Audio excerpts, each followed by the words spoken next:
बीमारी है ना, एक पैरा अगर आपके गांव में घुस गई तो उसको फिर कंट्रोल करना बहुत मुश्किल हो जाता है। जैसे अभी कुछ समय पहले अपन कोरोना से अच्छी तरह से वाकिफ है, सेम है मतलब पशु के अंदर भी एक प्रकार का कोरोना है, ये समझ लो। तो जिस तरह से अपना बचाव अपन ने खुद किया था उस समय, ऐसा ऐसा मतलब अपने पशुओं का भी बचाव करना है।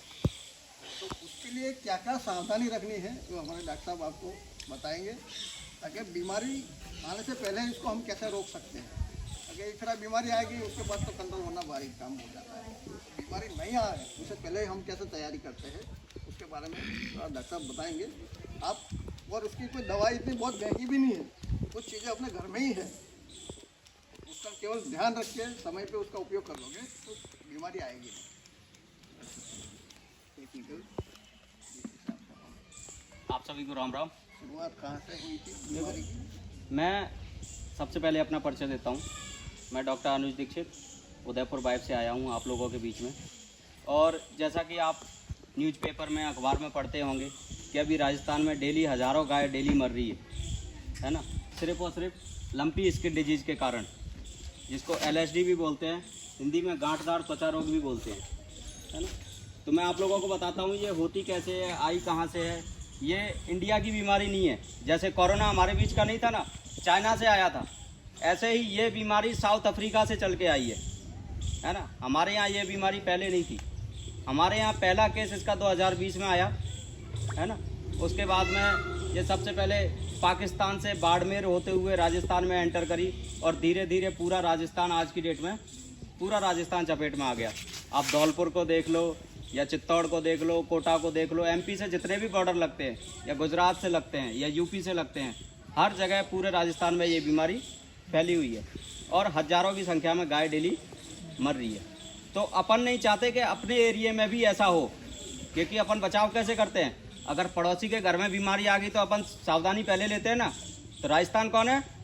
आपका पड़ोसी है, तो आपको अपने घर को बचाना है कि नहीं बचाना? बचाना है सर। बचाना है तो हमको कुछ सावधानियां बरतनी पड़ेंगी, है ना, कुछ प्रिकॉशन लेने पड़ेंगे। तो सबसे पहले बताता हूँ इस बीमारी के बारे में। ये पॉक्स फैमिली का एक वायरस है। कोरोना भी एक वायरस डिजीज थी, है ना, वायरस जनित रोग था, विषाणु बोलते हैं वायरस को, हिंदी में विषाणु बोलते हैं, विषाणु जनित रोग। तो वायरल जो भी वायरस या विषाणु जनित रोग होते हैं उसका कोई उपचार नहीं होता। आपने कभी सुना है क्या वायरल डिजीज़ का कोई ट्रीटमेंट हो? वायरल डिजीज़ का कोई ट्रीटमेंट नहीं होता, एक ही ट्रीटमेंट होता है, वैक्सीन। लेकिन जैसे कोरोना की वैक्सीन नहीं थी, ऐसे ही इस बीमारी की कोई वैक्सीन नहीं है गवर्नमेंट के पास में, ठीक है। आज की डेट में जो गायों के अंदर वैक्सीन लगाई जा रही है वो गॉट पॉक्स की लगाई जा रही है, समझ रहे हो। बकरी की जो बीमारी थी उसको डबल डोज करके गाय में लगा रहे हैं जी, क्योंकि गवर्नमेंट के पास वैक्सीन ही नहीं है। तो ये मत सोचना कि वैक्सीन लग जाए तो हम बच जाएंगे, ये हो जाएगा वो हो जाएगा। वैक्सीन का रिजल्ट सिर्फ और सिर्फ 60 से 70% है ना। इसलिए आप लोग जितनी ज़्यादा सावधानी रखोगे उतना ज़्यादा अपने पशुओं को बचा सकते हो। तो ये बीमारी वायरस जनित है, पॉक्स फैमिली का वायरस है, लंपी वायरस, जिसके कारण इसका नाम पड़ा लंपी स्किन डिजीज़, ठीक है। इस रोग में होता क्या क्या है? इस रोग में ये होता है कि सबसे पहले पशु की आँख, नाक और मुंह से पानी आना शुरू हो जाता है, ठीक है। मुंह से लार आती है, नाक में से पानी आता है, आँखों से पानी आता है। धीरे धीरे पशु को बुखार आने लगता है, 2-3 दिन बुखार रहेगा। आप सोच रहे यार जानवर तो वैसे ही बुखार आ रहा है, ले डॉक्टर साहब को बुला लूँ, इंजेक्शन लगा देंगे। तो वो सिर्फ बुखार का इंजेक्शन लगाएंगे, है ना। लेकिन जब तक जानवर को बुखार आएगा तब तक वो आपके दूसरे जो मवेशी हैं उनमें पहुंच चुकी होगी, है ना।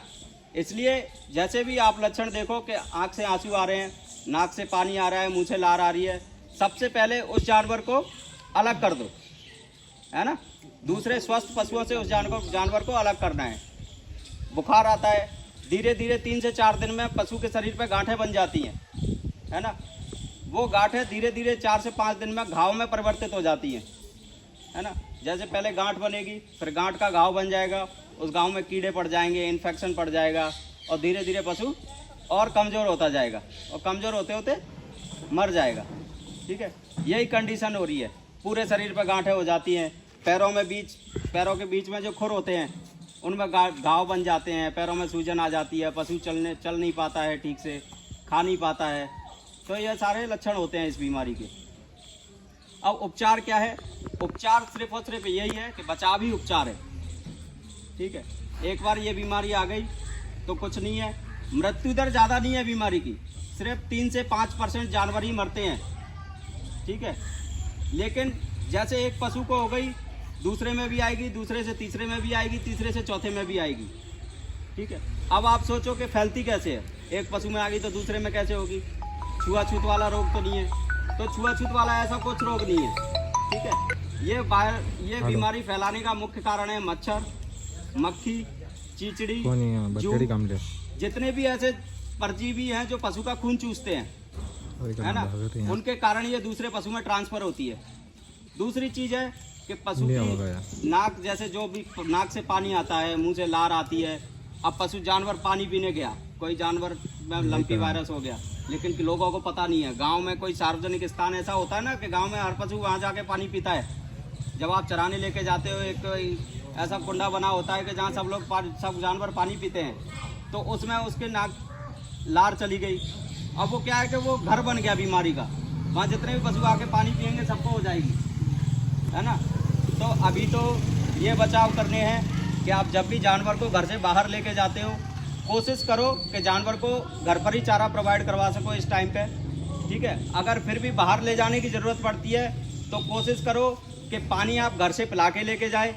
ठीक है, या फिर जहाँ अपने कुएं पे ले जा रहे हो, खेत पे ले जा रहे हो, वहाँ पे जाकर उसको स्वच्छ पानी पिला सको। ठीक है, रास्ते में वो कहीं पानी वगैरह ना पिए। दूसरी चीज़, जब आप पशु को खेत में लेके जाते हो, कहीं लेके जाते हो, तो आपका पशु बाड़ा खाली हो जाता है, बिल्कुल खाली हो जाता है ना। उसको पूरे अच्छी तरीके से साफ़ करना है। कहीं भी गोबर वगैरह, छाण वगैरह, जो आपका चारा बचा हुआ रहता है, उसका वेस्ट वो नहीं रहना चाहिए, है ना। जो चारे पानी के बर्तन होते हैं उसको उठा करके देखना, उसके नीचे कितने चिचड़ी, जू कितने भर जाते हैं, क्योंकि वो उसके नीचे ही रहते हैं, है ना।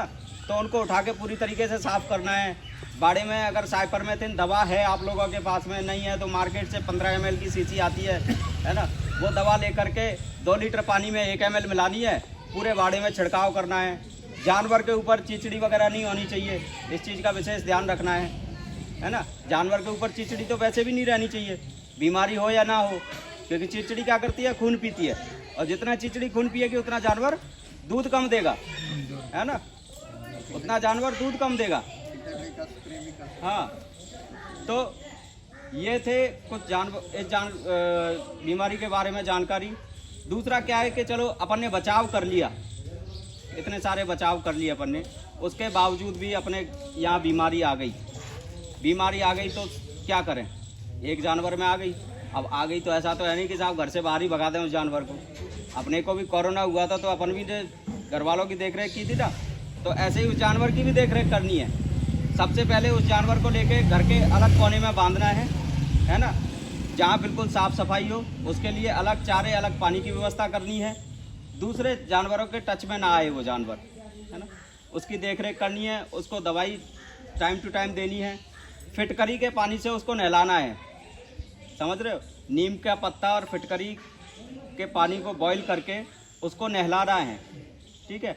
और आधे से 1 घंटे बाद फिर उसको सादे पानी से नहलाना है ना। तो ये सारे प्रिकॉशन हैं। और भी कई सारे हर्बल हैं, जैसे तुलसी के पत्ते, पान के पत्ते, काली मिर्च, इनको पीस करके गुड़ के साथ लड्डू मिला करके बना के खिलाना है। वो हम लोग आपको पम्पलेट बांटेंगे, बनवाएंगे तो सबको वो सारी चीज़ें पता पड़ जाएंगी, है ना। ये सारी चीज़ें हैं।